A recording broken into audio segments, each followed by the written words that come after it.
Hi, folks. Welcome to the Moving Home Podcast. I'm Jay Norman, and this is my wife. Hi, I'm Jessie Norman. Just like many of you, Jay and I have both walked through some difficult seasons in our lives. And we know just how easy it is to get stuck. We now have 5 beautiful and crazy children, and because of everything we've been through, our home operates on grace. A concept we didn't fully understand until way later on in life. Until we actually needed it ourselves. We want to share through stories of love and laughter, How we were moving on and how big of a game changer grace can be. in relationship with one another, and how we treat ourselves, and in our case, blending a family.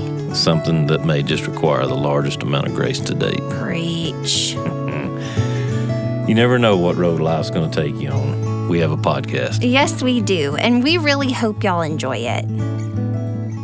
Hi, babe. Hey, How are you today? I'm doing so good. We just flew in Little jet lag. a little bit.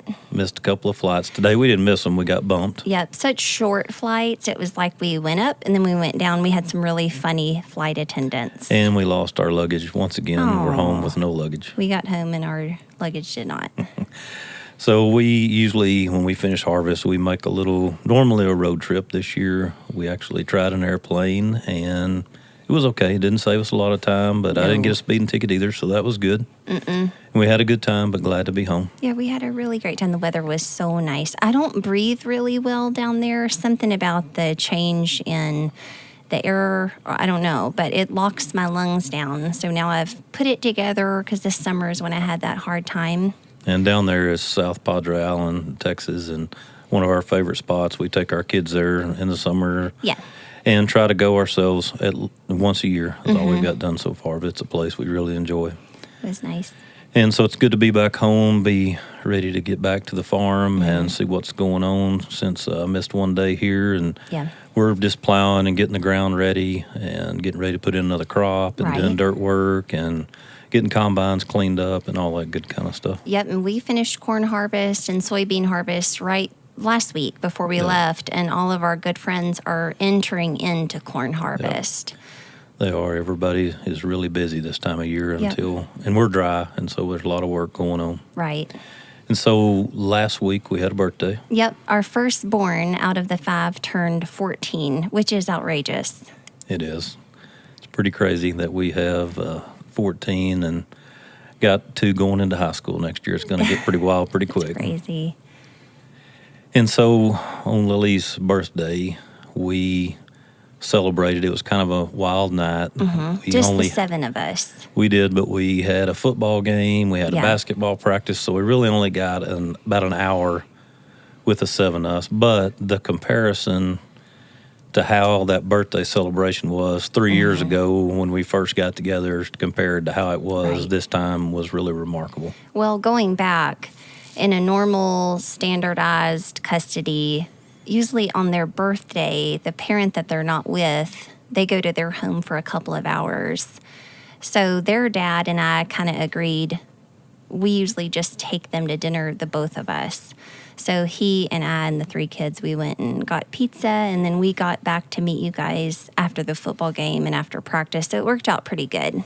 Yeah, and so instead of having 1 to 2 or 3 unhappy kids, we like had always. one on the bar and a lot of dancing going on. And always in the past, when we got ready to take a picture, we would have one that would go hide or something. Not everybody always wanted to do it. But this time, They just jumped in. They did. They jumped in. It was really, really nice. And I was waiting for something bad to happen, and it was all good. Nobody complained. And so it's come a long way, and it's really nice. It's the little things you guys know, but we've talked about Lily's birthday before in being a disaster. And so to have this one just be so healthy and whole, we could notice it, the healthy comparison, and then having that picture will be my favorite because it is honestly the first picture in 3 years that I said, everyone get together, and they jumped in and smiled so big. I didn't have to argue with them, nothing. And I just knew somebody was going to get knocked out of a chair or somebody was going to get hit or blink.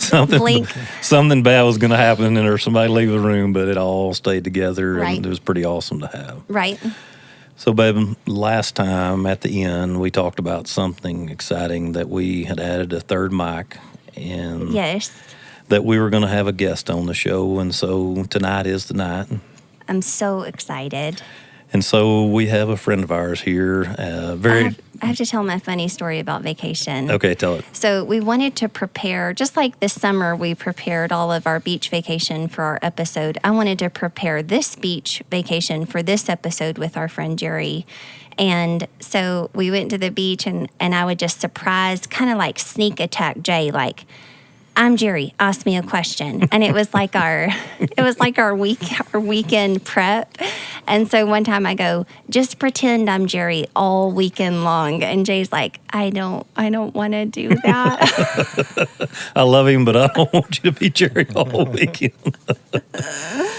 And so in getting ready to this, we called Jerry and text Jerry numerous times asking him about being on here with us. And he graciously agreed, and we appreciate it. And so in doing that, Jess asked him, name 3 things that you would want people to know about you. And you can explain a little bit where that philosophy comes from. Well, yeah, just anytime I've done any interviews, people have always asked, what are the 3 things you really do want to focus on? And so I knew to ask that of Jerry. And he texts back immediately, Jesus saves, Jesus saves, Jesus saves. And I was like, that's our guy. Yeah, of course, we love that response. And so you need to introduce him. I'm going to. And so I, in talking about Jerry, somebody that I haven't really known for a long, long time, but I'm really close to, and that I meet on a weekly basis for breakfast and look forward to it every time. He is a guy that I think has fun at everything he does. And it's fun to be around. Mm-hmm. You're always going to be laughing. And he's also one that calls everything like he sees it. And and I love that too. And so with all that being said, Jerry, welcome to the Moving On podcast. Well, thank you. I'm glad to be here. A little pressure, though. First-time guest. Well, we asked you because we knew you could handle it. And we knew you'd be good. We'll see. And so when we were talking about the 3 things, and he wasn't kidding because Jesus does save, but that's what he texts. But and later on he thought about it, and he texted us the power of Christ was a thing that he said. And so Jerry has gone through a lot in his life. He's had some struggles, like all of us. Something that we talk about on a weekly basis here, the struggles that Jess and I had. And Jerry is somebody that's struggled with some stuff and has come out on the other side. And I think, like all of us, he still has those things he worries about every day. So, Jerry, why don't you tell us just a little bit about yourself and about where you grew up and all that kind of stuff? Okay. Well, I grew up, I'm born in West Virginia, grew up in Oklahoma, moved to Texas in 94, been here ever since. Came to the Dallas area as a college student to play golf in junior college, and left that to get into the golf business. And it's a good thing I did because I met my wife, Tasha. I was an assistant pro at the country club, and she was a lifeguard. So I met her. And so you came from Oklahoma to Texas. Yes. You went to high school in Oklahoma and came to Texas. Yeah, my parents were divorced, and Dad moved to Houston. Okay. And after my sophomore year, I left Oklahoma to come to Liberty, Texas. It's out between Houston and Beaumont. And that's where you finished going to school? Yeah, my last 2 years. My dad's still down there. I see. And so you meet Tasha. She's a lifeguard. She's a lifeguard.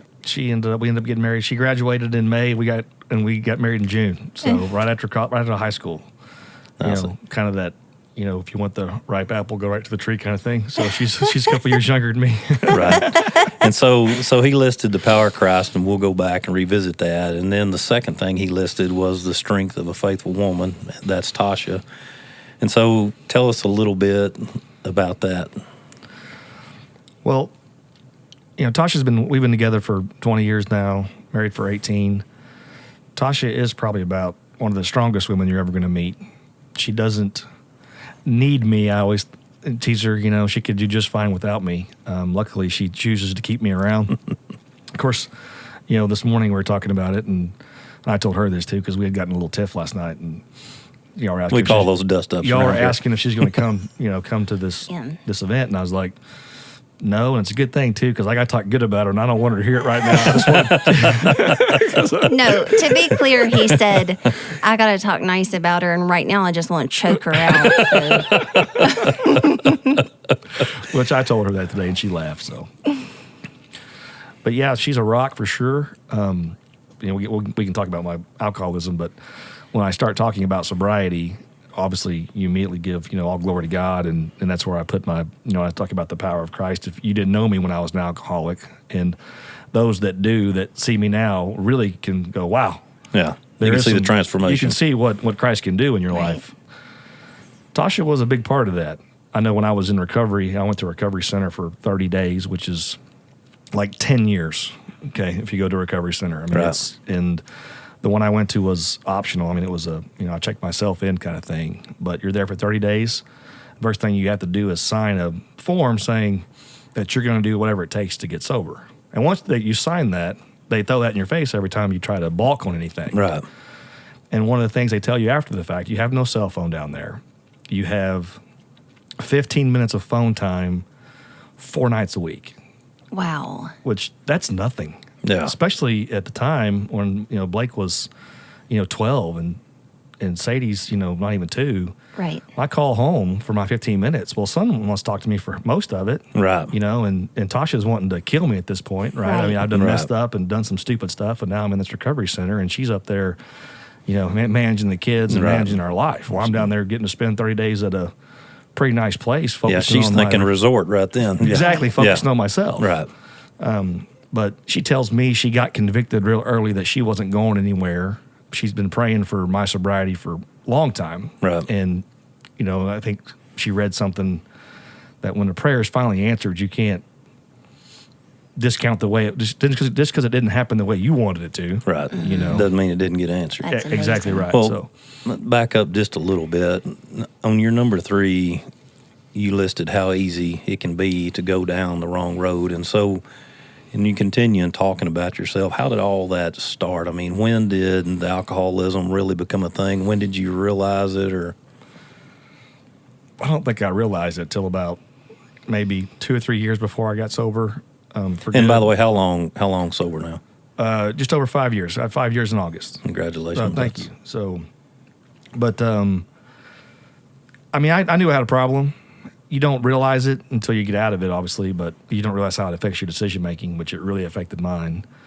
But when I talk about going down a bad road, I think if you get into an environment, and there's a lot of environments out there right now that, where we would, like now, a friend of mine got drunk and drove home and did something stupid to their car, we probably wouldn't laugh about it the next day. Right. Where back in this environment, it was funny, right? I mean, it was, we're just a bunch of, adolescents still, like we're acting like we're still in college and doing stupid things. Right. But when you're in that and everybody else is doing the same stuff, you don't realize how stupid you're being or how, your morality can be affected by people around you because things that you shouldn't accept, you start to accept as just the norm. Right, that's the norm. That reminds me of something our pastor says, 2 things. Show me your community and I'll show you your future. I've told you that before, Jerry. And then the other one is the quality of your relationships will largely determine the quality of your life. That's huge. And that's, something I wish I'd probably picked up on when I was younger, right? Right. And how old were you? When I got sober, I was 36. Okay. So when did the drinking start? I mean, you know what? I was not one to drink a lot in high school. Like a lot of Texas boys drink a lot in high school. Drink some beers and stuff, and we just didn't. And then when I was in college, I wouldn't say I drank any more than any other college kid. It didn't affect my life. I didn't plan my days around it like I did later in life. I was playing golf, so we had to have all our classes done by noon. So we had to usually have an early class and it was, go to class and go to the golf course. And you were there, till dark usually. And usually by the time you got home, you're pretty much beat and didn't want to do anything. Well, there's a lot of drinking that goes on the golf course, but that didn't attribute to it. No, that wasn't then. It was later. Yeah. Really, when I left, my first job in the golf business was at Hurricane Creek Country Club, which is in Texas. And I left there after a couple of years, took a job at Golf Club of Dallas. I was working for a great guy, but we partied a lot. It was hard to drive all the way across Dallas from where I worked at to McKinney without stopping somewhere, right? And I just got to running around, and that's when I really started ramping up the drinking. And then, so did it get to be more than just that stop? It got to be later and later at night, or every day, or was it not always every day? It wasn't always every day back then. it was a lot of times. But of course, Tasha and I drank a lot together, at that time, because that was before we had kids. Right.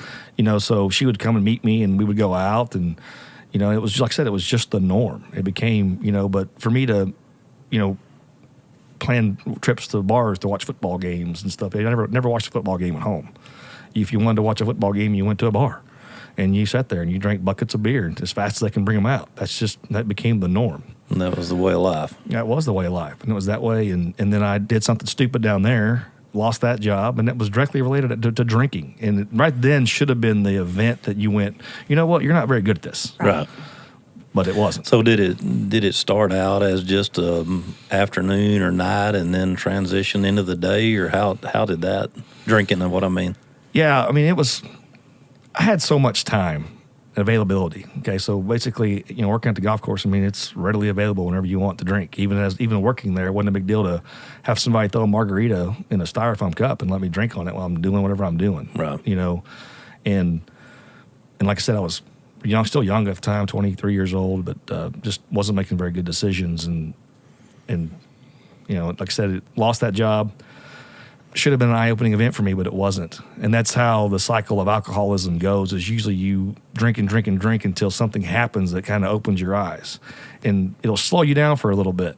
But if it doesn't stop you, you're eventually going to ramp back up and usually hit a higher peak than before. So did that happen to you several times? Yeah. I mean, over the years, all the time, it was always something. And then finally, at one point, this is years later, I got a DWI, had my, son in the car. So I had got a felony conviction for, I've never had anything with the law, and that was not me. And then all of a sudden I'm a felon. Wow. I was driving drunk, and at the time I joke around that it's not funny, but we would say, man, I blew a .90. I can type out the Gettysburg Address word for word at .90, but the thing about... It wasn't drunk to you, but the law was really drunk. It was, and the thing about that is, that night I wasn't that drunk. But any other night before, the next night even probably, they could have stopped me, and it could have been really severe. If you get stopped for a DWI, it's pretty rare it's that one time that you had too many. Because you're doing it all the time. Right. So what point when you hit those different plateaus of that, at what point did it really kick in that there was a problem? And when you started, maybe you didn't get sober then, but you realized that there was a problem. No, even then, at that point, I didn't think I had a problem. You just kept going on. I'd work all day. I mean, I wasn't like, then I owned a business. Business was doing well. I was working every day. I'd go in early, get off mid-afternoon, and then I'd drink till I went to bed. I did that every day. And then you got so used to it as far as getting back, going to work, didn't affect you anymore, and it just became easier and easier? The problem was that you got to a point where you didn't feel good unless you were drinking. And that's when you start to really understand that something's not right. But it was, I'm telling you, I'm a slow learner. I really am. I mean, it took... when I was in recovery, and on Saturdays, you would have family members come down, and they had a little class, we all did together, and there was a counselor in there, and she used to always make everybody cry, and my father does not cry, okay? Well, he cried, and it was embarrassing to me, not that he was crying, but he was crying because that the son that he had raised was not sitting next to him anymore, and it was ridiculous, and it made me angry at the time. And I was explaining to him I called them peaks, where I would get drunk and do this, and then I'd slow down. I mean, I quit one time for maybe 8 or 9 months. Oh, wow. And then just started back up again. And I know it was tough on Tasha, but, she allowed it, I would say. I think that those around us can enable us very easily. My mother, love her to death. She's awesome. She's a little bit of an enabler. Yeah. Most mothers can be, they just love their sons and their daughters, and they want them to be happy. And if you go to your mother and she says, you're drinking quite a bit, Mom, and you tell Mom you're happy, well, she don't, okay, right, move on then. Well, and I think too, you kind of want to think you are strong, you have overcome this. Look at you now, you can even drink and be fine. So maybe that is what she was hoping for you. Sure, well, I'm sure that's what it was. I mean. But it was a long time until finally it came to a head, and it was, I finally was working at a place where, we used to drink on the job, and I finally got to a point where I'm 25, 30 beers a day, pretty easy. If you talk to me at 10 o'clock in the morning, I probably already was a 12-pack in usually. Wow. And that's when I got sober and I looked back on things, I started to understand the decision-making part of it, where not just the bad decisions you make when you're drunk, but the bad decisions you make so you can drink. Like, I got sober, man, I had all kinds of time. Right. Because, I didn't want to go to church with my wife because she's at church. I can sit at the house and watch TV and drink and nobody will bother me about it. Right. No guilt. Absolutely. I don't have time to go run errands with her because the whole time I'm doing those errands, I can't be drinking. Mm-hmm. You don't realize you're scheduling your life around it. I see people in my life now do it, and it drives me insane. Of course, I don't say anything. I probably should, but... You can pick it out. I think yes. that's really important for some of our listeners to hear is that they are at that phase. They're at that phase where they are scheduling around that. And they're not at a peak, so it doesn't feel as dangerous or as serious to them. So they're listening to you right now and going, well, I'm not there. But you're able to tell them that's where you really need to check up is when you're scheduling your life around where your next beer is coming from. Alcoholics Anonymous, step 1, says that they're basically saying you're an alcoholic because your life has now become unmanageable. Yeah. And I really think it's before that. I think when you get to that point, you've gone too far already. If you realize in your life that you don't want to go to this place with your family because you can't go drink at that place, that's really the reason why you don't want to go, man, you probably need to take a step back. Right. That would be my advice to anybody listening. When you're working harder to find a place to drink or looking harder to get that lined up versus being with your family. Absolutely. And I did it all the time and didn't realize I was doing it all the time. And so on like that 8th month when you quit, when you started back, I mean, did something happen that triggered that? Or how do you go from being sober 8 months to going back to drinking? Nothing triggered me, and that's one thing that people always want to talk about. And I think because, on TV, it's always like, my brother was mean to me, so I drank. Right. I never bought into any of that. I think some of us are just wired a certain way. I'm an addictive personality anyway. Most anything I get involved in, I kind of go full speed ahead, and this is no different. And I drank because I like to drink, and you had to be drinking to go out and have a good time. I didn't know you could go out and have a good time and not drink. So that's what I did, was I drank. Going back to the addictive personality, just a side note, I need to talk to Jay for a second.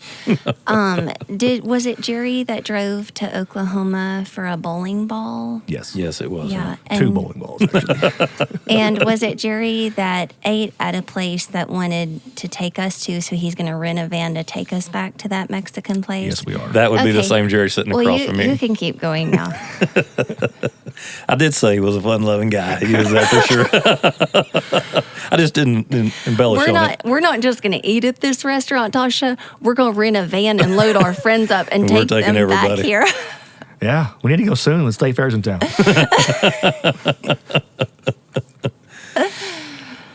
I just asked that because it always interests me listening to you talk.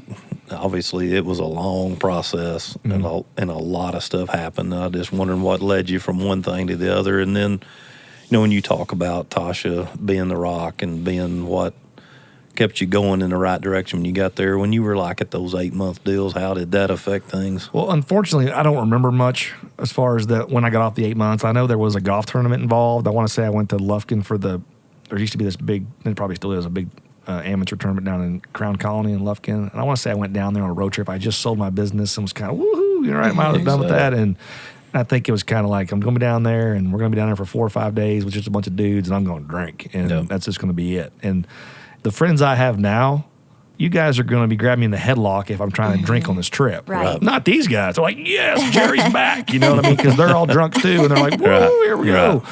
So that's part of that, being in a little different environment. Yeah. Back to your community right there. Yeah. And I've got a buddy that, that was on that trip, as a matter of fact, and he got sober not right before I did. Wow. He's not sober anymore. Oh, he never got out of that environment, and it breaks my heart. But us drunks, you can't do anything for us a lot of times. We got to figure it out ourselves eventually.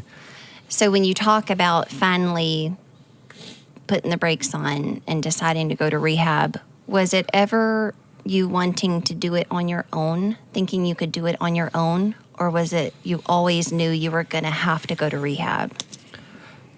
No, I did not want to go to rehab. And this is where I I always have a problem because people see me now and they're like going, "Oh, that's so great. You're so strong." Da, da, da. And I appreciate those sentiments, but it's just not the case. Basically, the way I look at it, and I'll give you the details, but really what happens is Jesus says, "Okay, that's enough." And he grabs a hold of you and pulls you out of whatever you're doing and goes, "Over here's where I want you to go now, and that's where you're going to go." And you might not like it, but that's the way it's going to work. Right.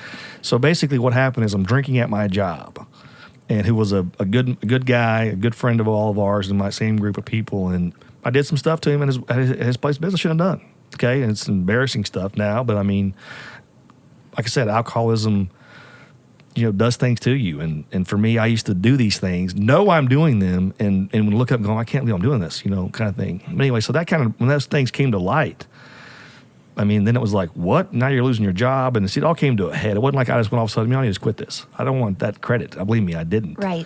And I think that's all of our lives, right? I mean, if you get too far away from God's plan and he wants to, he can just reroute you. It's usually not on our own Sure. regard. So that's what he did. He rerouted me. And this guy that I was working for actually called my old man and told him some of the stuff I had done at his work and told him I had a problem. And, of course, my old man hops in the truck and he's at my doorstep and as fast as he can. And, Tasha's grabbing kids and bailing and it was just a nightmare. And, Tasha's big thing. And of course, I didn't know this at the time because there's a lot of stuff I didn't know, but I don't want to go to recovery center at all. And I know Tasha's mad at me. I'm thinking my marriage could be over. And the last thing I want to do is go away for 30 days because when I come back, she's gone, right? That's the way my mind's thinking. But we actually drove together to a recovery center out in Eula somewhere. And I was had 4 guys to a room sharing one bathroom. If you know anything about me, I don't share bathrooms. That's why I have a camper that has 2 bathrooms. I don't share bathrooms. Right. And I'm like, I'm not spending 30 days in this place. There's just no way it's going to work for me. And Tasha's like, "Listen, you and I have no chance if you don't get in the recovery center." And I'm trying to find one and just can't find one. This is on a Saturday. The next Sunday, of course, I get up and go to church with her, right? I mean, not because I felt like I needed to go to church, but because I'm just trying to save my marriage right now. I'm just playing the good guy. In my mind, I'm still continuing manipulation. I'll be drinking again before too long, right? You just got to bide your time to get back to it. Exactly how you think when you're doing that stuff. But I got into the church, man, and during the worship part of it, it just hit me, and I just broke down. It was the strangest feeling. It was kind of like it's hard to explain. I haven't been able to put it to words in 5 years. I can't. I can tell you that at that moment, my soul was changed and everything was changed as far as my outlook on everything. I cried quite a bit. And then Tasha's mother, she goes to First Baptist Church Howell. She has a really strong Sunday school group she's been with for 20 years. She will tell you they were praying for me at that exact moment. But anyway, so I leave the church and I've kind of got a new lease on life. Okay, I'm going to make this happen. So I immediately go home and going to get on the internet and find me a recovery center. First one I find, I don't know how I missed it the day before, but maybe it wasn't there. I don't know. It was the Serenity House. I call down there, have a great conversation with this lady, and next morning I'm in a car driving down there to check myself in. And it was a great place, man. It was faith-based. You had the big book, which is the Alcoholics Anonymous book, and your Bible. That's all you needed. And you went down there and you spent 30 days, getting your S figured out. Basically, is what it was about. So Christianity at that point in your life, that's when God kicked you in the butt, so to speak. But up to that point, had it been part of your life, and had it been something that you had turned to? Or I was always a believer. I mean, I grew up in churches, right? I was always a believer. Unfortunately, I didn't go to a lot of very good churches when I was younger, which is a shame. I was always a believer. But at that point in my life, I was by far not a follower. I did what I wanted to do. Everything that good happened to me was, of course, because I was smart and those things. And you know how it is when you think you know it better than he does. And that's how it was then. I was always a believer, but at the time, not a follower. So when you get to Serenity House and you've had this happen at church, was it a different feeling going in there even than what you'd ever felt before? Did it stay with you to that point? Oh, it stayed with me the whole time. I was in just first of all, my mind was working a lot clearer. I had detoxed by this point and was feeling pretty good, health-wise. My mind was clear for the first time in forever. The only bad thing was And my counselor down there told me this 'cause I kept crying all the time. I'm not a crier. And I'm like, man, I can't stop crying. And he goes, well, you haven't felt anything for 10 years. Now you're feeling everything. That's what he used to say, So, but other than that, just the pain. And of course, my only fear down there was Tasha. Right. And she had told, and I didn't know this, but she was kind of wanting to leave me. And my dad had told her to tell me that she told me before I left, I'm not going to leave you. Just go down there and get your stuff straight. And at the time, she said I wasn't. She goes, she'll tell you. That wasn't a sure thing. Right. She was just told. That wasn't all the truth either. My dad had told her to tell me that to make sure I went. Right. But it was a couple of weeks later that she really got convicted, and everything was fine from there. But no, it was good, man. It was a great place. I've tried to send some folks down there since. I had a buddy from mine I went to high school with reached out to me this summer. And he didn't go to the same campus I went to, but he went to a Serenity House. He's 6 months sober right now, which is awesome to see. Great. Nothing, I think just kind of like me, nothing, spiritually wrong with them. Just like to party, and some people we're just not drinkers. Yeah. So while you were in there, did you get to a really low point, or was the lowest when you walked in the door and it was up from there? No, there were some low points for sure. I'm not 100% sure I walk out of there and still have family, right? So that was kind of... So you're holding your breath basically all the whole time. Mm-hmm. All the time. And at one point, I just was freaked out, like big anxiety. I'm going to lose my family, and went to my counselor. Listen, I got to call my wife. I got to call her now. I just got to talk to her. I don't care what your rules are. Give me a phone. And he did. And I was calling her, and she was just like, you just got to stay and focus on yourself and get right, and we'll be fine. Kind of thing. She was really supportive. Really nice at the time, so it was good. And she came down, I think, maybe the following week and saw me. And so the desperation gets reversed in that process. I mean, you're desperate then where she had been desperate before. Yeah. It's nuts, no doubt. And then there was a time, I think about, because like I said, it was long. I mean, 30 days doesn't sound like a long time. I'm going to tell you right now, when you're going through that, with your life is in disarray here, and you're 5 hours away here with no communication, it's a long time. Well, and knowing you... And you and I are similar in this. Did you wrestle with wanting to speed up? Yeah, that's kind of where I was going. Is right there towards the end. I think I'm probably about 5 or 6 days out, and I'm like, listen, I got this whooped. Right. I got this figured out. I got all these new tools I've been given from some great people. I'm ready to go home and get to work. And I had told Tasha that, and she was like, you need to stay. You need to stay for 30 days. And I just like, well, I think I'm good. I think I can handle this. And later that evening, we did our own little AA meeting within the house there, and I don't know why, because it wasn't even in context, but one of the counselors was there, and she says, some of you probably feel like you're doing okay, and you feel a lot better now because all that stuff's out of your system, and you're clean, and your mind's working good, and you've been with us for a few weeks, but you need to stay for your whole time, whether it's 30 days, 60 days, or 90 days, to make sure that, because it shows the people that care about you that you're committed, and they need to see that. So you need to stay for them. And I remember getting so mad at her. It's like just looking at her going, and like walking out of the thing. You like throw a chair. And she comes and finds me after the class, and she goes, and her name was Donna, and she walked up, and her and her husband both worked there. They were sweet. She comes up and she goes, Jerry, did I say something upset you? And I go, yeah, it upset me, but it was what I needed to hear, and I just didn't like hearing it, is all it was. And there was a couple different times when I was in the Serenity House where, the Holy Spirit was talking, through people to me, steering you the right direction. It's pretty amazing stuff, really. Said stuff you didn't want to hear when you needed to hear it. Absolutely. Yeah. All the time. So you get to the end of 30 days, and you feel awesome. When you come out back into real life, what was that like? I was lucky from a job standpoint. My old man had been working for a company for years and been trying to get me to come work for him as a salesman for a long time. And I never did. And he was like, hey, I got you lined out here. So I got a job lined up. Kind of expected to walk back in the door and Tasha and I just be like back to normal, right? Hey, I'm clean now. Yeah, you're good. Let's go. go on. And that was going to be a fight for about, that was going to be, I wouldn't say fight's a bad word, but we're going to definitely have to reacquaint ourselves with each other over a long period of time. Because what she would expect of me, like she'd make me do, when I say something, she might think I'm being hateful or negative, and, where I'm not, that's not, because she's been married with this drunk guy for 12 years. Yeah, and you're a different person now. Pretty much. Yeah. So we had some growing pains. It was fun. They were good stuff. I mean, it was some great times, getting to, I had I had been married for almost at the time 14 years, and I had never like just put my head over her and prayed for her out loud. She'd never heard me do that. It's just things like that that can be so special and intimate between husband and wife, and I wasn't doing those things. And I was just so glad I learned some of those things, right? I mean, which I think was the part of the excitement of getting back is, man, I got a new way. I knew some new tools to live my life now, and I just was never one to turn to prayer or any of those kind of things when I was, or go, you have a morality question. Why don't you break out God's word and there's the authority and find out your answers? And that never crossed my mind, right? That just wasn't somewhere you turned to at the time. And so, kid-wise, you being a different person, I mean, was that a tough transition too? Well, Sadie was too young.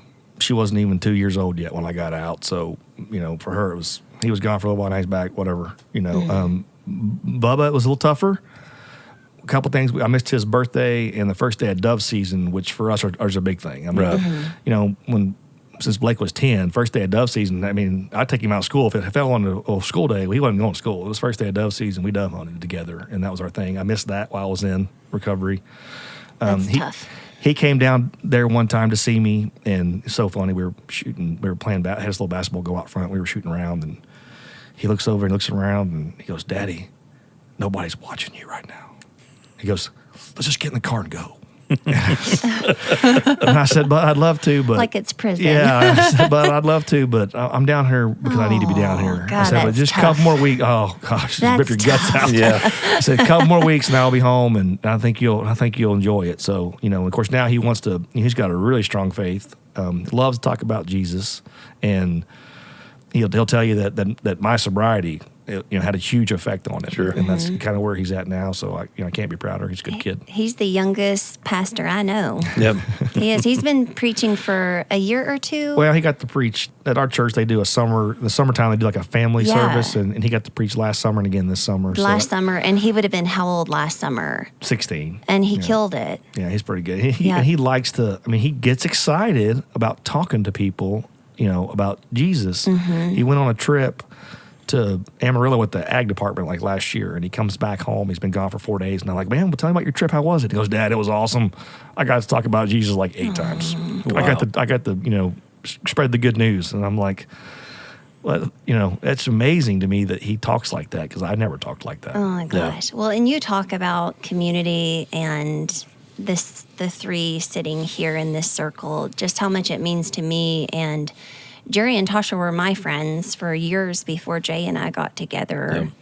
And so we've told it on this podcast before, but when Jay and I started dating, if you would have asked Jay, because in the beginning you don't mesh networks yet. Right. You're dating and it's new, and I think we've told you guys that if you would have asked Jay who are Jess's people, he would say they're this couple, Jerry and Tasha. And if you would have asked me who are Jay's people, I would have said they were these people, Brian and Marcy.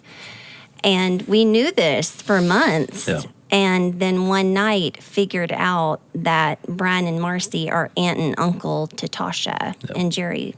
And so just how ordained and orchestrated it all is, and I'm going the long way around to say that we need our son to be around Blake. Blake goes by Blake and Randall. That's why I just paused.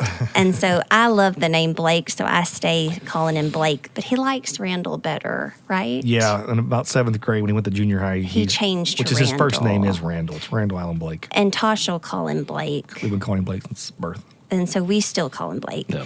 But what I'm saying is, like we have plans to vacation next summer together, and just how the Lord orchestrates all of this, the relationships sitting here, you don't know if it was because our boys need to know each other, because our boy looks up to Blake like he's Jesus. I mean, he is a football stud, and our boy thinks the world of him. And so if he can pour into our son, how much better his life will be.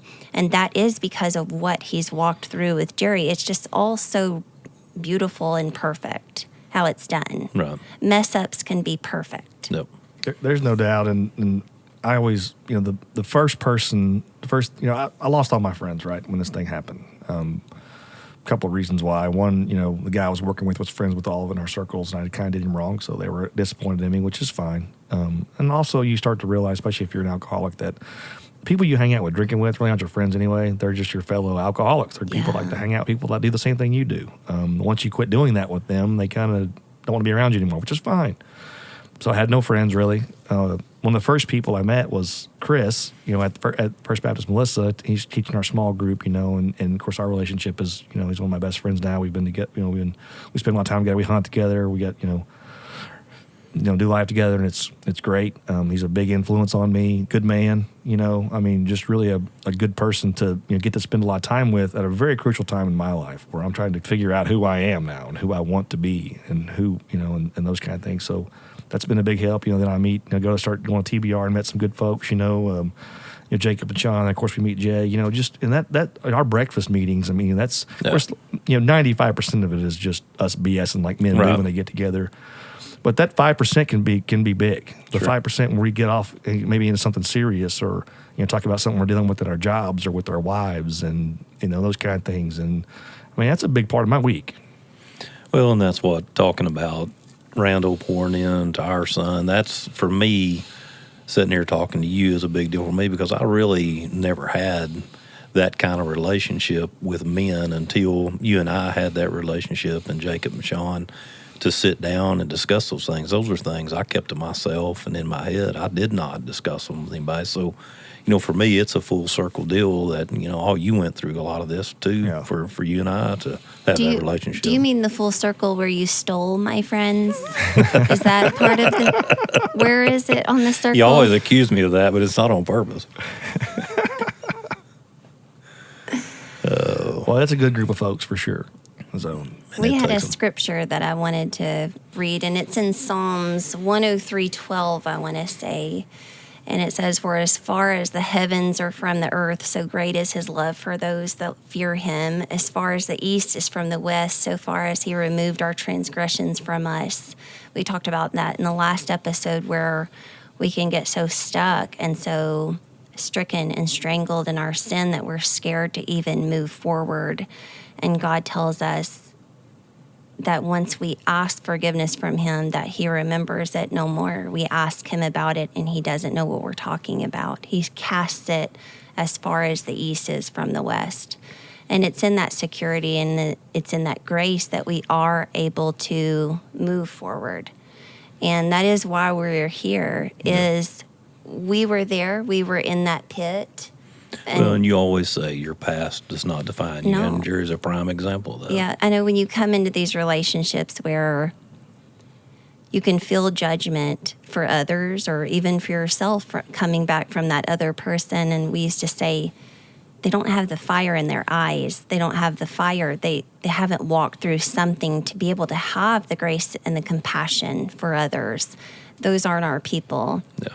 Jerry is our people because he has walked through what he needed to walk through for the Lord to chisel all of those parts off of him, a very painful set of years to become someone that can add value to this world and pour into others. When you're going through that time, there was nothing to pour from. And look at you now, you're changing. I know that you'll laugh, but you're changing lives every day. Even when we get together with you to watch the game, I hear you. Well, I'm cussing at the television. Yes. We joked about this earlier. F is Jerry's favorite word. I have not cussed yet. But we don't even care. I was gonna comment on that in a minute. I think he's doing awesome. He is doing really awesome. Y'all just jinxed me. It'll come out in a minute. But what I want to say is, if I have a jalapeno popper in my hand and we're watching the game, Jerry's pouring into my husband. And that he's speaking light into my husband. And that means the world to me. Yeah. And I know that you do it to all of our friends. And God has blessed us with an amazing network at our CrossFit, our family there. And I'm so glad that you're here tonight. And I think that there are so many that are going to benefit from hearing your story. Well, and I was going to say, too, when you talk about that 5% when we're together, I mean, that's meant a lot to me, like I said. And you mentioned something the other day that you used in in your sobriety was rewatching the movie. And I've thought about that a lot since we talked that day, and I've talked to her about it. And so explain what you told me. Okay, so first of all, I can't take credit for it. I got it from a counselor at Serenity House. I'd like to pawn it off as my own, but I don't know how big y'all's audience is. So if it's big enough, you might find out. So the lady I told you about earlier, Donna, her husband was also a counselor down there, and he actually he would do a little Sunday morning service too. But his big thing to us was always, as alcoholics, to run the tape forward, he called it, or pretend like your life is a movie, and you know where it's going to end if you start drinking. So just go ahead and run that forward and see and get to the end and see what happens. Because for me, I know, and I don't have cravings anymore. Like I don't sit around people drinking beer, don't bother me. At this point in my life, God has removed that from me, and it's just not there. It's just as simple as that. I can't. People go, "Well, you don't crave anything?" Well, I don't know why. I can't explain it, right? It's like all the other mysteries of that we have. But if I think about it, and I have, don't get me wrong. Like what would happen? I was at Galveston back in the summer with my wife, and just got off the beach, and it's hot. I'm thirsty, right? So then some lady walks by with a 32-ounce ice cold beer in a mug, and yeah, it looked good. I'm sure it is. And immediately in my mind, I know what happens. I know once I even drink that, and once I get to the bottom of that, I've got to immediately have another one. That's just how I'm wired. That's the biggest thing about us alcoholics is we don't even understand people that want to have one drink. Why would you ever do that? That's just dumb, right? If you're going to go all in. So running tape forward, I know what happens, right? I have 5. I have 6. Tasha, eventually leaves me, or maybe leaves me right then. Who knows? That story jumps so quickly from 6 beers to Tasha leaving you. Well, exactly. Well, that's what happens, right? And you get to that end, and then and the feeling. I can already feel the, thinking about it. I start feeling that drunkenness feeling, and it just sickens me. And so that's what I say is anytime, and most people probably do this when they make decisions normally, right? Is they kind of run the tape forward and get to the end and see where this can lead. And I never did that. But anytime I start, I would think about having a drink. That would be the first thing I would do. Right. I was going to ask you a minute ago. You hadn't touched on hangovers. Did you deal with that? You have to get sober to hangover. Oh. Yeah. If you're drinking like I drink, you might have a withdrawal early in the morning. Maybe like a little bit of the shakes in your hands and stuff like that. But as far as like hangover headaches and throwing up, no. You don't experience Started back that. too quick. No, yeah, I would be drinking again long before that would ever happen. Now, when I quit drinking, like when I finally quit, I didn't know it was dangerous. It was kind of just by luck. I had a doctor's appointment scheduled on a Friday morning, just a routine checkup. I quit drinking on Thursday, the Thursday before. Got super sick that night. Just all kinds of craziness. Hallucinations, stupid stuff, and I went to the doctor the next morning, and he goes, "So you've been drinking how many beers a day?" And I don't know, 24 to 30, easy. And he goes, "And you just quit?" I go, "Yeah, yesterday." He goes, "Like cold turkey, just quit?" And I go, "Yeah." And he goes, "Go to the hospital." Oh my gosh. He goes, "Get out of my office." Really? He's like, "I don't want you dying on my floor. Go to the hospital." How were you? Because that's before rehab, right? Yes. So how were you able to be honest with him?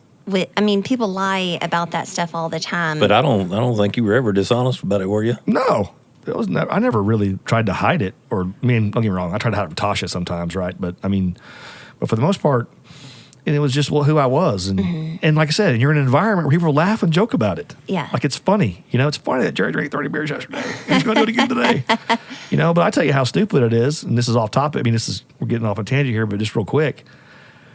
On a Saturday, go to the store, let's say 11 o'clock-ish, maybe later, buy a 30-pack of beer, okay, which is almost always how I bought it. And thinking, I buy a 30-pack, that way I have some beer to drink on Sunday morning before, because you can't get any more beer till noon on Sunday. Okay, so then go forward to Sunday morning, getting up, waiting for Tasha to leave for church, of course, and then going out to the garage to get a beer and find out you don't have any because you drank all those yesterday. Wow. And what's normal person think? And this would be me. I would think, oh man, that's ridiculous. I got to slow down a little bit. Get a hold of this. And that's like at 9 o'clock in the morning. Well, by noon, I'm past all that, and I'm back on my way back to the beer store to buy their 30-pack. Right? That's just I don't know what you'd call it, idiocy, I guess, of the whole thing. And it's totally normal to you. Yes. Well, my fitness mind wants to know, how did you fit in your pants? I wasn't that big. You weren't. If I drank 30 beers, I think I would have 100 extra pounds on me. So every time you keep saying it, I'm like, I can't even imagine how big your belly was or how much extra weight you had on you because you're so fit. 30 beers a day, 100 calories a beer, that's 3,000 calories. Yeah, 3,500 calories in a pound. I'm 6'2". I'm gonna use up about 3,000 calories a day anyway, and I didn't, and there was nothing else going in my system. That was your food. Yeah, it was pretty rare that I ate much. Wow. Oh my gosh, a liquid diet. That story you told a while ago about being on vacation and seeing that beer, I know you told me the rest of that story about you going to the store. Well, tell that, and then also just when you go back to the first when you come out, I mean, I know it had to be tedious between y'all, her wearing and... Well, we put a bunch of things in place, and the counselors down at Serenity House, they do a good job for the spouses and families as well. So basically, when Tasha comes down there, the guy's like, listen, Tasha, you're going to have to, you want him to stay sober, you're going to have to put some boundaries in place, and they got to be hard boundaries. If he crosses those, you're got to be done. You got to be willing to be done. And of course, that time she's like, yeah, I'm ready to be done. If he messes anything up. Not hard. And a couple of those were, I didn't carry cash at all, just credit cards. So basically, I didn't leave myself. There's always some accountability, right? Like you didn't have any way to hide it. Exactly. And then when I got, working for DSS, I had to travel a lot. Okay. And this is where the power of Christ really starts to show. Mm. If you knew me as an alcoholic, and then you just as little as week out of recovery, I'm going on an airplane and traveling by myself for 3 or 4 days at a time and never drinking with nobody would have known. Now, I did have a breathalyzer in my toiletry bag that my wife would make me FaceTime her and I'd blow in the breathalyzer, but that's like at 9 o'clock at night. I could just put that thing back in the bag and gone to the bar and nobody would have ever known. Right. And I used to even think that, like when I was like out in the hotel, I go, man, like this is just a weird thing, that this, it's just gone. I don't want to go do that. I have no desire to go do that. Right. Did you ever get scared at any point, though? That honestly, Jay, I really didn't. And I think that the spiritual experience I had at the church before I went into recovery was powerful enough that, and then you go into church and you're like, hey, and you go into recovery, and like most of us do, I'm praying at the time, and I'm also begging, right? This is that down on your knees moment where, I've just finally got to my end. I need your help, and it's like, and the first thing you're saying, okay, just please melt Tasha's heart for me, and and I'm not going to drink. Don't let my kids be there when I get home, and I'm not going to drink. And at one point, I remember it very well. In my room at the Serenity House by myself, talking to God, kind of entered into a covenant there, and that's. To me, it was like, well, I can't ever be broken. I can't ever break that. I almost feel like if I did, I would just get struck down right immediately. You know what I mean? Because it was such a powerful moment at the time. But what you're talking about with the Freudian slip after seeing the girl with the beer. No. Sure. So, and this was just this summer. So this is, coming up on my 5 years of sobriety. We're at Galveston, Joe's Crab Shack. I see the lady with the beer. And I remember, thinking to myself, a few years ago, that's what I'll be doing, ordering a Coors Light, and and that's what I'll be doing right now. And so when the lady comes up to take our order, right after that, like immediately after, I go, I'll take a Dr. Pepper. And I thought nothing of it. Tasha freaks out. And then later that evening, I'm going to run down to the store and get a lottery ticket. Well, we're in Galveston, and I should have went left. There's like a gas station like a mile away. Well, I thought there was one just a mile the other way. But instead, the other way, you had to go 6-7 miles down Jamaica Beach. And, of course, if you've been on Galveston, you're going like 10 miles an hour. So I'm gone for like an hour. And I come back, and she's freaked out, just absolutely freaked out. And it shocked me because I thought we were past that. Right. And once again, my buddy Chris, comes in big here where, I got back and we're talking to him about it a little bit. And I said, man, I was kind of shocked. I feel like I've done pretty well. I don't even, we had no problems with the alcoholism since I got out of recovery. Right. And just for her to act like that was kind of put me off a little bit, and made me angry. And he goes, man, you got to think about it. When you first got out of recovery, she didn't have much to lose. Now she's back to committed to you. Y'all's marriage has been great for 4.5 years. Now she's got something to lose if you're drinking. Right. So she's back in. She's been recommitted to you, and it's a big deal if you were to relapse now. Right. If she relapsed when you get out a month out of recovery, what has she lost? No. Right. So, like I say, Chris always does a great job putting stuff in a different perspective for me. Right. So, but yeah, at the time I was pretty angry, with her. But I mean, we didn't fight or anything. But Sure. I tried to be patient. But We need to meet Chris because every time you talk about him, he seems awesome. y'all have not met Chris? I have. I met him. Oh, sorry, when y'all were hanging out without me? Yeah, it was. Okay. But what I wanted to ask you was, has God placed someone in your life for you to be able to mentor and No, I have not. are you supposed to? You really are, and this is a failure of mine. Oh, but, I didn't mean to it's call not- that no, out. it's- What I no. was meaning, Jerry, is that weird for me to ask you at 5 years, are you a sponsor, or do you have to wait longer, or? No, there's no set time or anything Okay. like that. I just don't go to AA meetings very often. It's not that I don't like AA meetings or understand their power, because they are very powerful. And if you're trying to get sober, get your butt in a meeting and go to several a day. I've seen guys that had to go to 3 meetings a day to stay sober, right? Really. I'm just not that guy. And I understand AA, I understand its benefit, and I know that something tragically, let's say something tragic happens in my life that could make me want to just go get drunk, and I felt that way. Probably the first place I'd go would be to an AA meeting. Okay. Right? So, but that being said, you really are supposed to. Part of AA is the people that are sober to go to those meetings and give back to other alcoholics. Okay. And I'm just not doing that. I'm not saying I won't do that. I'm just not there in my life right now. Right. I need to do that.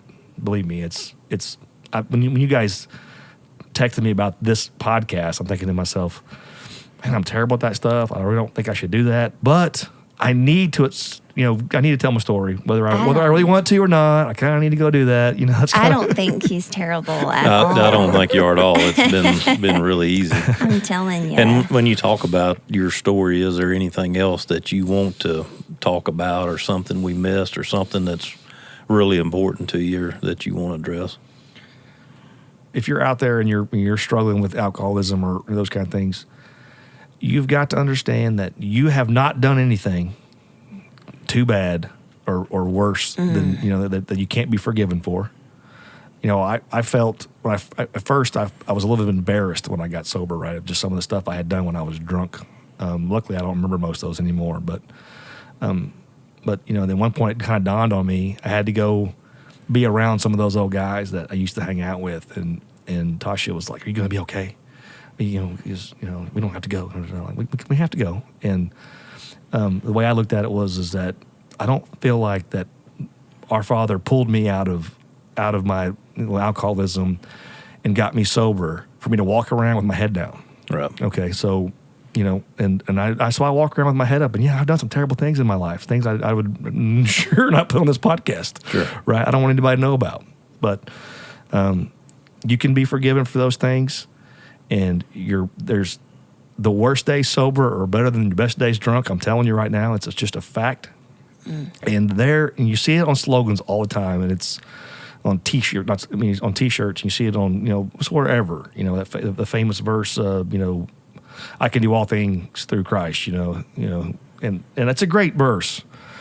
But until you realize that you really can do all things through Christ, it really is just a verse. I mean, I see it all the time when I was younger. I never, that's cool. That's a cool thing to put on a hat, right?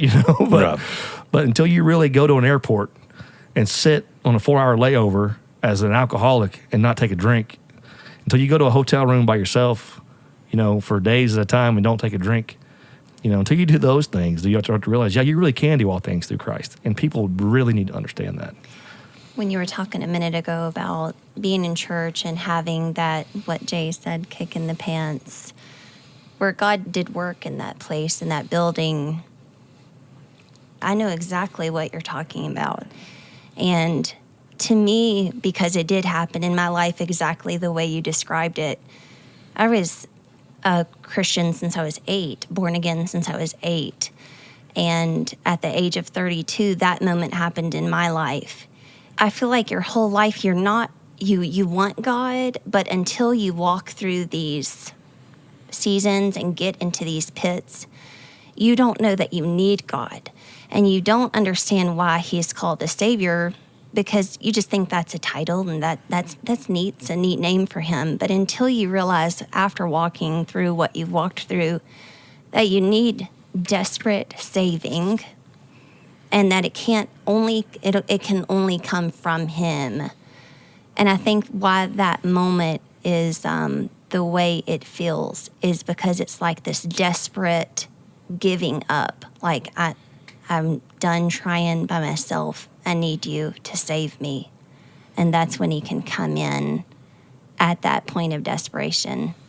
No, and that's probably a good way. It's probably a big part of what that moment is an opening of your heart and soul to the will. It's finally, hey, this is my surrender moment.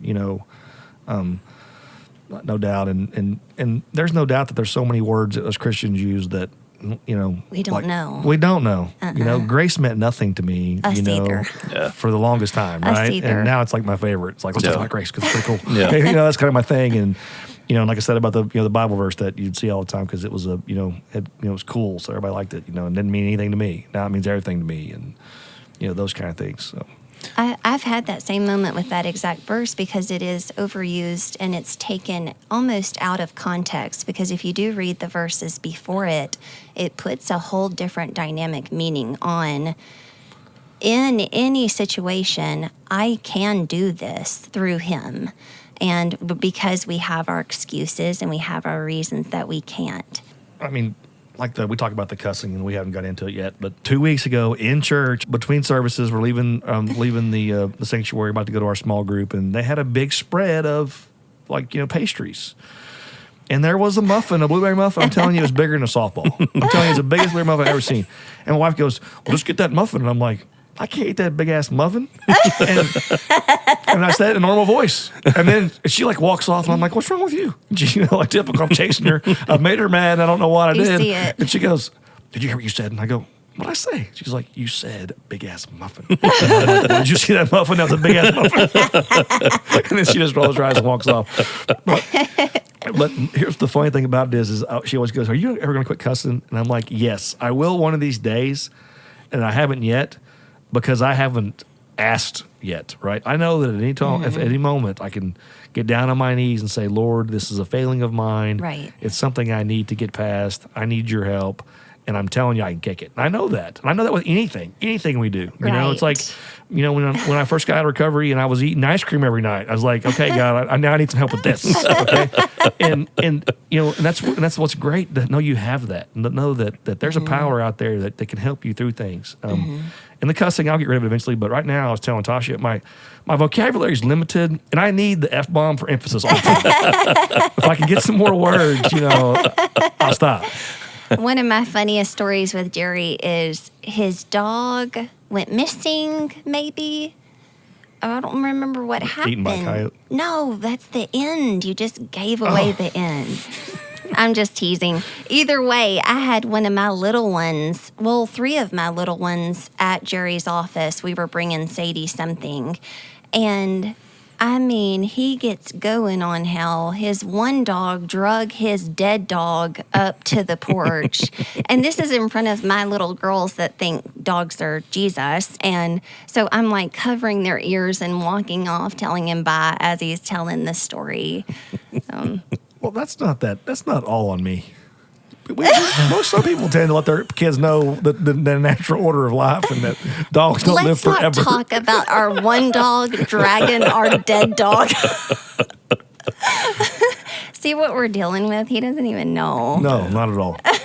Well, and that's one of the things that I love about you so much. And I've told you the story, and Jess knows the story, but my granddaddy was the same way. You never knew what was going to come out of his mouth at any time. And he walked up to the pastor in the front of the church and grabbed him by the arm and squeezed him real hard. And he said, "Listen, you SOB." He said, "The Cowboys come on at 12, and I damn sure better be there to watch them."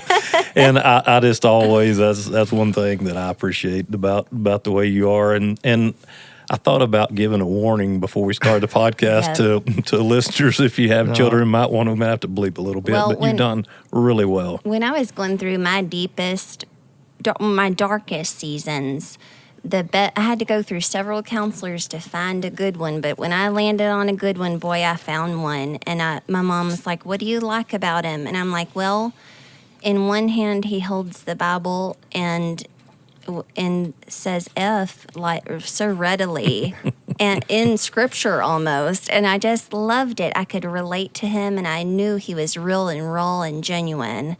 So I miss him, but now I have Jerry. So.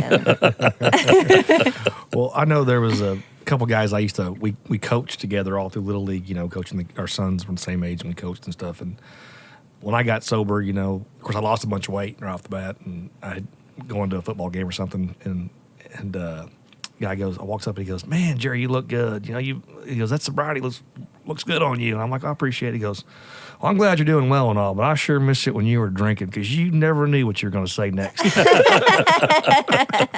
And that's something we've had a conversation about and laughed about, is like the way he is now, it sure would have been something when he was drinking. I was going to say. Yeah, this is filtered right now. I was going to say Jerry acts drunk as a sober person. Well, I tell you, let me just say this now that you said that, because this is important. When you see somebody that's trying to get sober and they're grouchy about it and they're unhappy about it, they're not doing it the right way.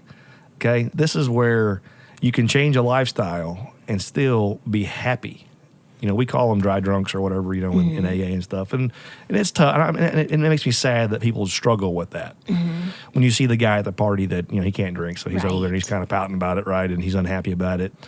I just don't have that. I was lucky enough that the way that, my sobriety came about with the, like I said, with the power of Christ and those things, that I'm just as happy now, right? So, you got a different kind of high, right, is all it is. Right. That's every time we spend time with Jay's family, we leave and I'm like, I feel like we went to a kegger and they don't drink. There's zero alcohol. It is like a drunken brawl. They are crazy.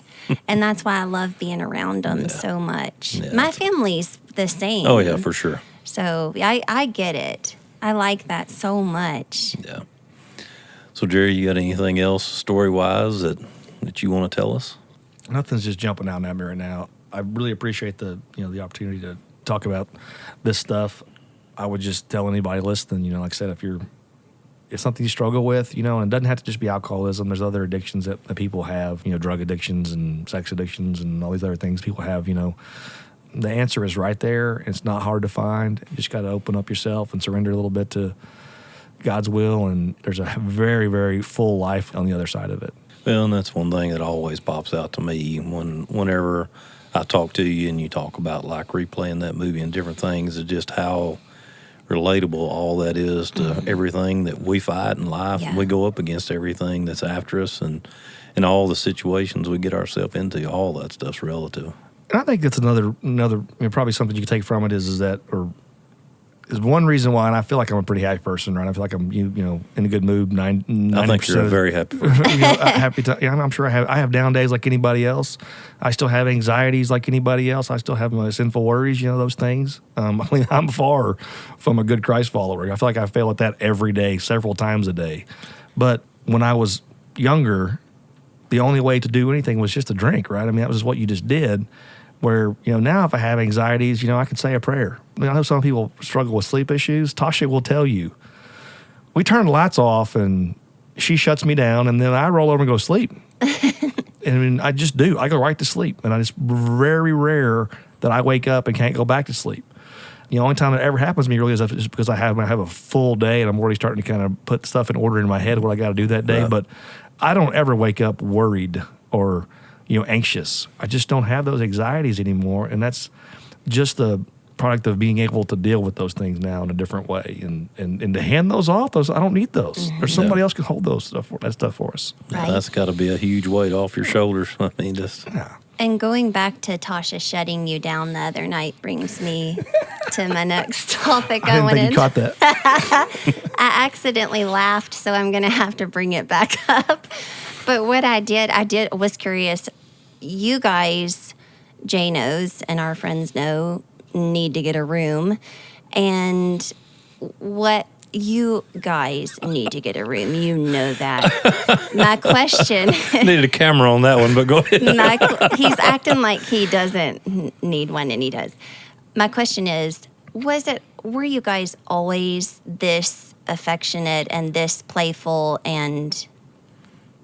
we've always been affectionate, not like we are now. And of course, back when I was drinking too, I used to smoke cigarettes. Right, they went hand in hand for me. She hates cigarette smoke, so no, she didn't want to touch me half the time. I think there should be. I think there should be more of that. I think it should be socially acceptable. That husbands and wives should be able to, wrap their arms. See, that's what I love about him. I love his thought process. Should be able to wrap their arms around each other in any place at any time. Yeah. I love how you guys are. Well, she's a pretty lady. I like putting my arms on her. So Yep. Yeah, she's hot. Yeah. Hell, that being said, and me talking about loving his way of thinking, I mean, and that's what this boils down to for me is, obviously Jess and I are happy for you and the way things have come out, and we're super happy that you're in our life. And me personally, I mean, it's been a wonderful thing to me, and not to toot your horn too much because I don't like it, but I really think you're a wonderful person and a good man, and just as a professional, you're really impressive about how you conduct yourself and how you work and what you do, and even the ideals that you have on that stuff. It's something I really enjoy being around you, and we're super happy for you. Right. He was just telling me he wanted our salesman to sit down with you at lunch, and just how many great ideas that you have and the way that you look at things. And for Jay to say that because of how many men you've been around in this industry, it's a big thing to say, and I agree. Well, I don't take much credit for that stuff. Once again, I just try to soak up everything I can from other salespeople. Chris is a good one. We got some good ones at DSS that I just listen to their things and try to, if you're in sales, you got to learn and learn and learn. Every day is a new learn. But I mean, I appreciate you saying those things. I don't feel like that sometimes. It's funny to me when people come to me and say, man, I saw you did this, or I feel like you're a good guy, because, I still feel like just the old broken, guy I've always been. But I just been fortunate. Christ has blessed me. I don't know why. I don't know why I did deserve it, which, none of us ever, feel like we deserve it. Just been lucky. So, like I said, it's been a blessed life. And I can tell you that when I got out of recovery, any attempt to re-engage old people just never made. Never materialized. Like, let's do that. Let's go. Let's meet for lunch next Friday. And then something would come up, or couldn't do it. I just never made. Right. I guess what I'm trying to say is that I feel like that my circle has been chosen for me over these last 5 years. And so, basically, you've gotten God's endorsement. You're cool to hang out with me. Oh, I love it. That is pretty awesome. Gosh, I'm feeling pretty big for my britches right now. Or, babe, do you think he's talking about you and not me? No, for sure you. Okay. Yeah, for sure you. For sure that's what I was thinking. I think I was telling Tasha, I don't think I've gotten that much stronger because God's still putting great people in my life. He's not giving me any turds to deal with. Right. Well, Cash asked me who is going to be on the show, and I said, your future father-in-law. And he goes, my what? And I go, Sadie's dad, aren't you marrying her? He goes, Mom, I don't know yet. Like he didn't get defensive, or usually it'll be like cooties. No, he wasn't. He goes, Mom, I don't know yet. So he'll get back to me. They're so much alike with the way they talk. They talk like I know Sadie just the other day I was cleaning something and the dogs have been having accidents in the garage, and I was like, cleaning it up. I'm aggravated about it. And she goes, Dad, why does Chloe keep going to the bathroom in the garage? Because she doesn't ever do that. I go, I don't know. Why don't you ask her? And she goes, well, I tried talking to her before. It didn't work out very good. Well, Cash went to his first gifted and talented class today. And I said, how did it go? And he said, this little boy got his head stuck in a chair. I don't think he was gifted or talented. Two old souls, for sure. But I know Sadie came to our house the other day, and Tasha said, are you going to go change clothes? And she said, no, I got to wear my dress for Cash, and where's my necklace? Oh. And she ran off to find her necklace. That's awesome. That's awesome. They're so sweet to each other. They really are. They're just 7, and Sadie's 6. She'll be 7 in November. 7. Yeah. They're the same. Yeah. Well, this has been awesome. It has been awesome, Jerry, and congratulations again. And we're super happy for you. Yeah. Super glad I stole you as a friend. And, I ain't mad. I got Tasha. Yeah, I got you. Baby, what else you got? I don't think anything else. How do we close out when we have a guest? Do you want Jerry to say the I love you part to you? I really think you should. Well, I do love you guys, and I sure appreciate the opportunity. And Thanks, Jerry. I hope your audience is, can glean something out of my, mass and talking all over the place and this mess I've been throwing out there. They for sure hopefully there's something in there that they can find. Well, Thanks, I Jerry. thought you were really awesome, and we do thank you for being here. And and babe, if you don't have anything else, I guess. I don't. Well, as the song says, the road goes on forever and the party never ends. I love you. I love you too.